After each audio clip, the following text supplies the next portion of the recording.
Hello and welcome to NewsClick. Today we are joined by His Excellency Augusto Montiel, the Ambassador of the Bolivarian Republic of Venezuela. He's served as India's ambassador and he's also been a former professor and a member of the National Assembly of Venezuela. Ambassador, welcome to the program.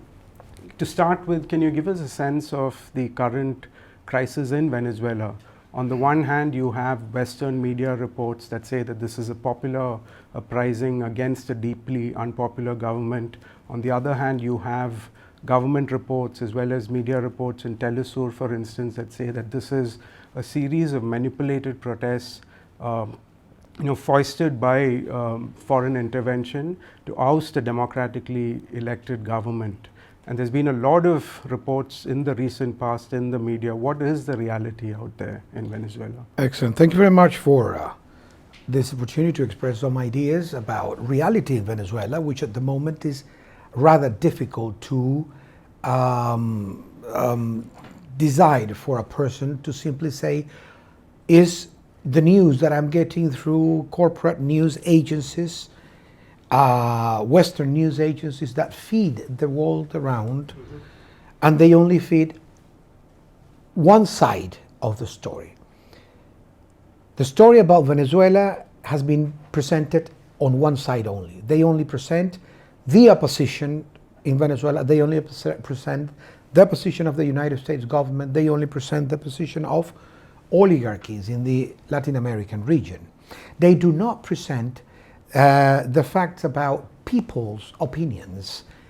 And if anybody wants to make a picture or wants to draw a picture about a country's situation, they must look for information from both sides. Mm-hmm.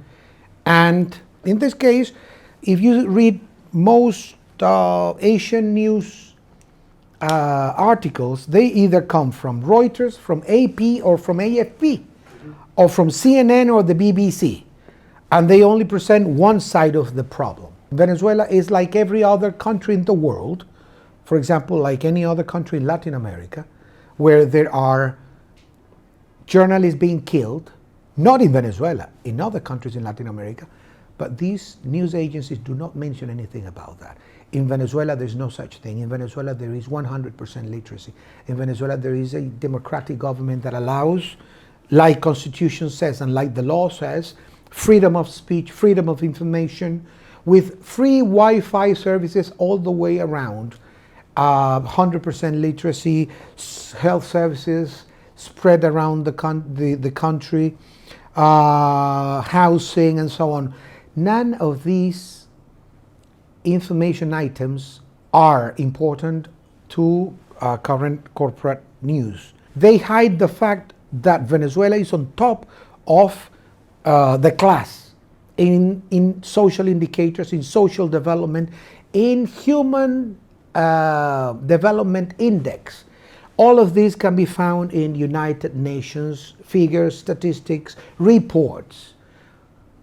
My question is, why don't they show their support for President Maduro in the last month on the streets, where thousands and millions of people go out every time there is a need to express the strength of the Venezuelan political system and the Venezuelan democracy at its best, where everybody can express their views, but what cannot be allowed, and this is the fact, is violence, organized violence, trained gangs going around burning hospitals, ambulances, burning public buildings, destroying electrical power stations.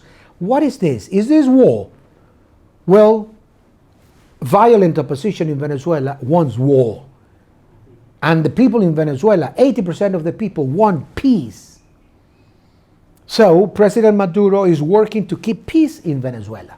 How? Using the constitution, using the law. And one of the assertions that the Maduro government has made is the sort of danger of foreign intervention. Not that it hasn't already happened. There's been evidence that he's sort of put forward in terms of the US intervention. Can you speak a bit of that?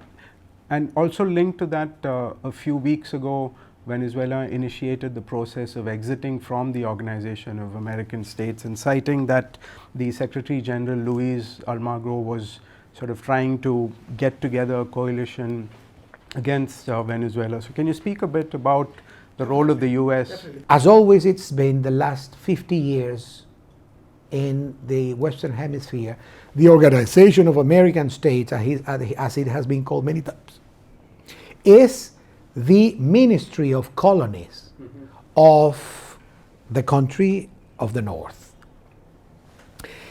That cannot exist anymore. They are applying force. They are financing violent operations in the whole of the continent. Is it true or not that the world over knows about the intervention of the United States in many of the coup d'etats around Latin America, Central, South America, the Caribbean? Venezuela wants to live peacefully, and Venezuela created a constitution based on a very intense public debate.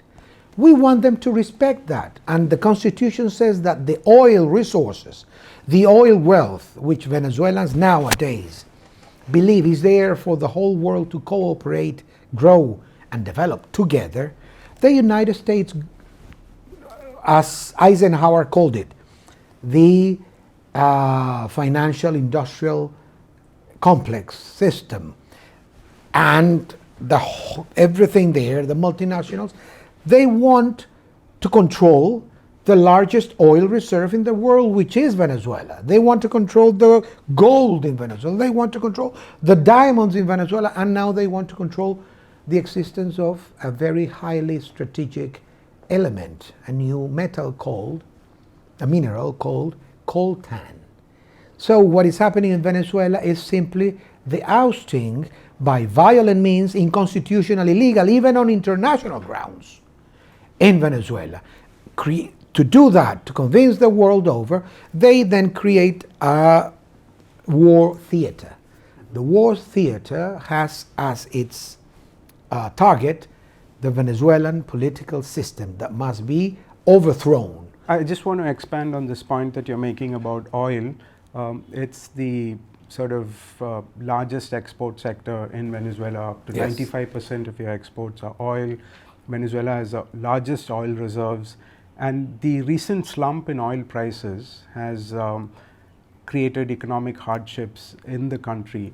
And there's been analysis even from Venezuelan economists that you should diversify your economy more, look at issues of agriculture, other manufacturing. So clearly there is a problem in terms of excessive reliance on oil. My dear friend, that oil is a resource that you can say helps countries live a better life. So Venezuela was there for 100 years producing oil, and in 1999, Venezuela had 65% poverty numbers. 65% of the people in Venezuela lived under the poverty line in 1999. And President Chavez came to power democratically, and he called for a constitution, and this constitution has allowed Venezuela to become one of the few countries with 100% literacy, one of the few countries with almost the whole population being serviced by health, quality health services. So the drop in the price of oil is one of the reasons, of course, that the budget now cannot be as resourceful to cater for different needs. But that is not a problem. The thing is that we have been there for 17 years trying to diversify the economy, and there are countries in the American continent that do not like our strength and our independence. And every time we work for diversifying the economy, and I'll tell you, after 100 years, when we came to power, when the government of President Chavez and President Maduro came to power, in Venezuela there was no production. Venezuela has never produced anything.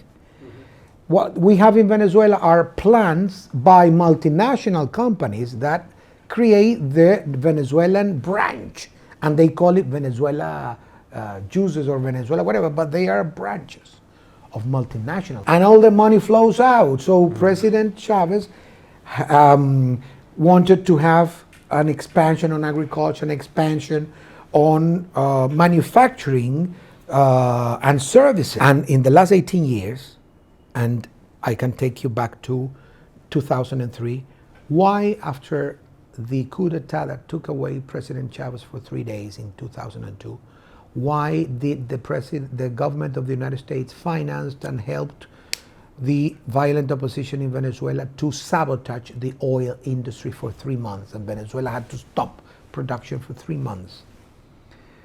Because they don't want us to diversify our economy, and they don't want us to develop as a strong country in Latin America. Even Venezuela doesn't have any international debt right now, but international financial debt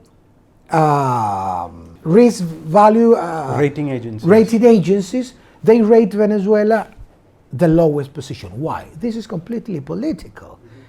So it is politically, it is politics what they are after. It is power what they are after. Ambassador, my last question is about the role of the international community in keeping the democratic process in Venezuela alive. And like you said, which international institutions? No, can you tell me? So my question was about CELAC and ALBA and non-aligned movement and the G77. All of these were forums that Chavez nurtured and was quite active. Are you getting enough support from sort of international forums like this? CELAC, ALBA, the non-aligned movement of which at the moment we hold the presidency. President Maduro was the host of the last non-summit in 2016.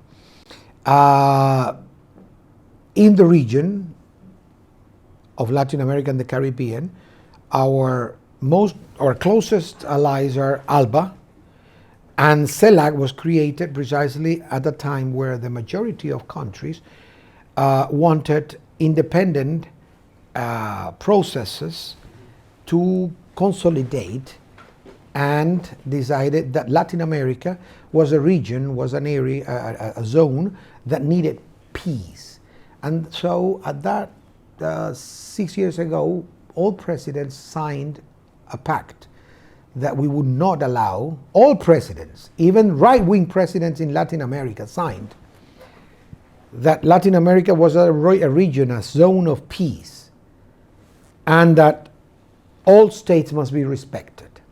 These days, as we have seen in the Organization of American States, which exists under the tutelage of the United States, we have seen that many countries in the region are blackmailed and receive aggressions and receive attacks and receive threats if they try to express a certain level of independence. So we receive, and we have received from the non-aligned movement, from CELAC countries, from ALBA, words of expressions of support, and when the need arises, each one at the different organizational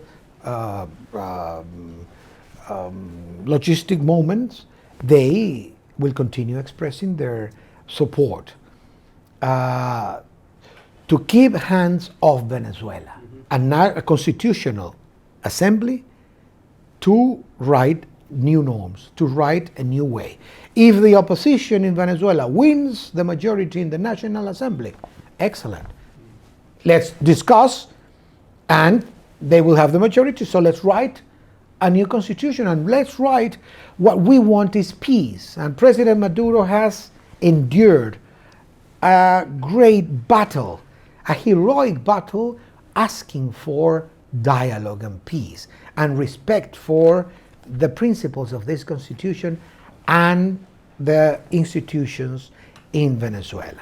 Thank you very much, Ambassador, for not just giving us a sense of what is happening in Venezuela, but also pointing to the way forward where Maduro has constituted a constituent assembly sanctioned by the constitution to resolve in a just, peaceful and democratic way the current And that is the crisis main in objective, Venezuela. to achieve peace in Venezuela.